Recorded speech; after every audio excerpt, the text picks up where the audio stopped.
They built an 8-foot steel wall across my driveway like they were fencing off a crime scene. Fresh welds, still warm diesel hanging in the air, and I'm standing there with my coffee going cold thinking, yeah, that happened. This is real life now because the woman in charge of the HOA is smiling at me like she just won something she never earned. She taps her clipboard against her palm and tells me my cattle ruin the neighborhood's look says the gate stays locked until every cow is gone, and in that moment I realize I'm not talking to a neighbor. I'm talking to someone who thinks power is the same thing as permission. What she didn't know, not yet anyway, is that while she was building walls, I had already bought the key to her entire community, and the irony of that still makes me shake my head. My name's Cole Rourke. I'm a fourth-generation rancher in Juniper Ridge, Wyoming, and I'm not the kind of guy who goes looking for fights, but I am the kind who remembers exactly where the line is when someone crosses it. 18 months before that wall went up, my wife Maggie died of cancer. And if you've never lost someone like that, let me tell you, the world doesn't stop. It doesn't even slow down. It just keeps moving while you're standing there trying to remember how to breathe, reaching for a coffee cup that isn't there anymore, talking into empty rooms like she might answer back. The ranch was the only thing that kept me steady. The smell of hay at sunrise, the sound of cattle moving through the pasture, the weight of work that doesn't care how broken you feel, it just needs to be done. Then came the subdivision. Back in 2011, a developer decided our valley needed upscale rural living, which is a funny phrase when you think about it because what they really meant was dirt, without inconvenience views, without reality. So they built 180 homes right up against my fence and called it Pine Hollow Preserve. They sold the idea of country life to people who'd never shoveled manure or fixed a fence in freezing wind. And the strangest part was the whole place had one entrance road, a single paved artery running past a 2-acre lot that belonged to an old-timer named Hank Dalka. Hank was the kind of guy who trusted his gut more than paperwork, and 6 months before the wall went up, he told me he was selling because his knees hurt and his kids had moved away and he was tired. You know what I mean? Just tired. Then he slid a letter across my kitchen table and asked if I knew what Silver Pines Holdings was. And when I laughed and said it sounded like a retirement plan for squirrels, he told me they'd offered him cash more than the land was worth and something about it didn't sit right. That's when I called my lawyer Diane, who has this calm voice that makes chaos sound manageable, and she told me to pull the deed records, because when someone wants a piece of land that badly, there's always a reason. Turns out old deeds are full of surprises if you actually read them.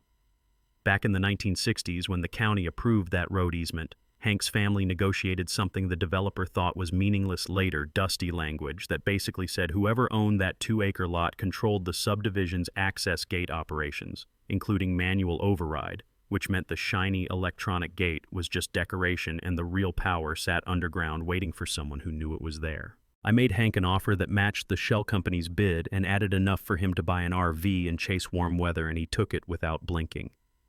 A week later, the deed was mine, and so was the key, though at the time I didn't plan to use it for anything except insurance because all I wanted was peace.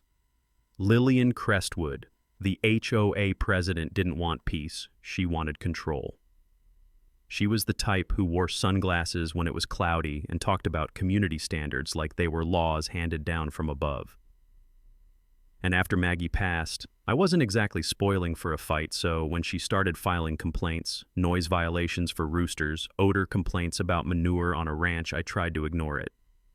Then she escalated, hired some consultant who wrote a glossy report claiming my cattle contaminated groundwater despite county tests saying otherwise, and held an emergency meeting about public safety. One afternoon I went to buy feed, came back, and that steel wall was there, contractors on my land, paperwork stapled to posts, and Lillian standing in my driveway like she'd conquered something.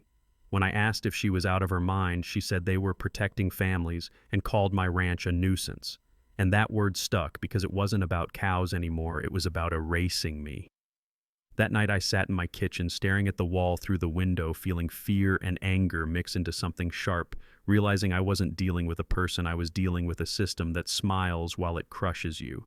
They hired private security to patrol my fence like my cattle were planning an escape, and the guard Luis would apologize with his eyes every time he talked to me, saying he was just doing his job, and I believed him. Then came social media, a safety coalition page with dramatic photos and captions about children at risk, neighbors avoiding me at the store, Local news running a story with Lillian in a soft sweater talking about loving rural heritage while standing in front of my fence like it was a disaster site, and I almost lost my temper, but Maggie's voice was in my head saying, "Read the fine print, the devil's always hiding where people are too lazy to look."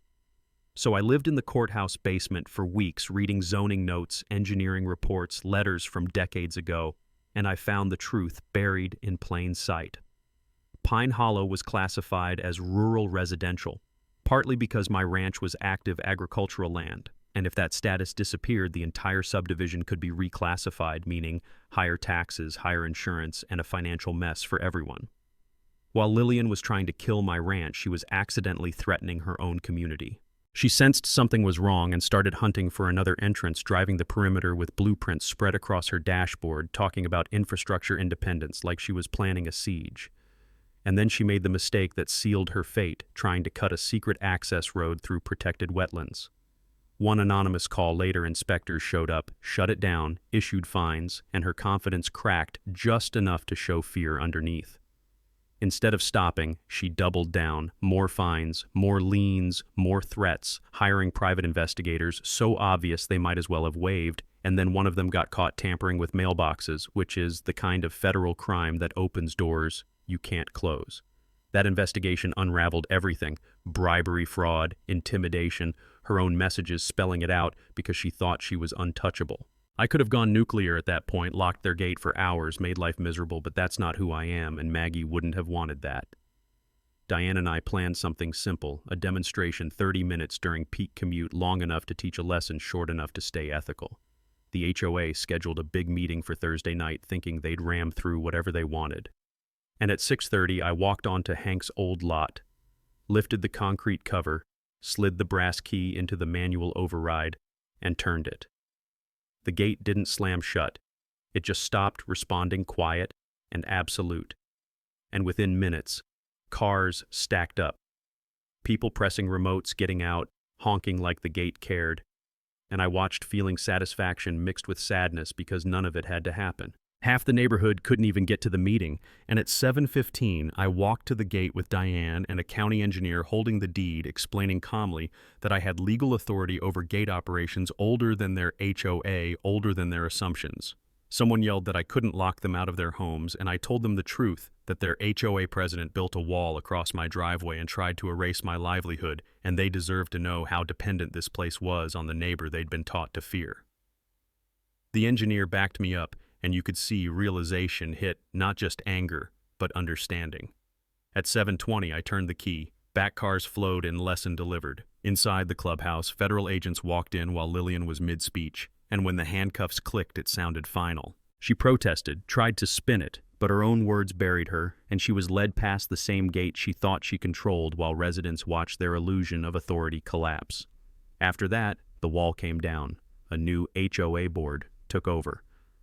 People started talking to me like a human again, not a problem to be solved.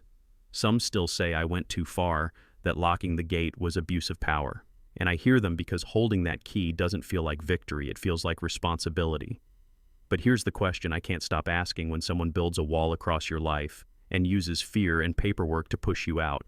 What are you supposed to do? Just disappear quietly? From where I stand, the real danger was never my cattle. It was someone who confused entitlement with authority and thought community meant control. So tell me this, if you were in my boots, would you have turned that key for 30 minutes to prove a point, or would you have trusted a system that was already failing you? Drop your thoughts in the comments. Argue with me if you want. Tell me I'm wrong or tell me you'd have done the same. And if you've ever seen someone judged or bullied because they didn't fit the picture of what a neighborhood wanted, I want to hear that too, because stories like this aren't really about gates or ranches. They're about who gets to decide who belongs and who actually holds the key.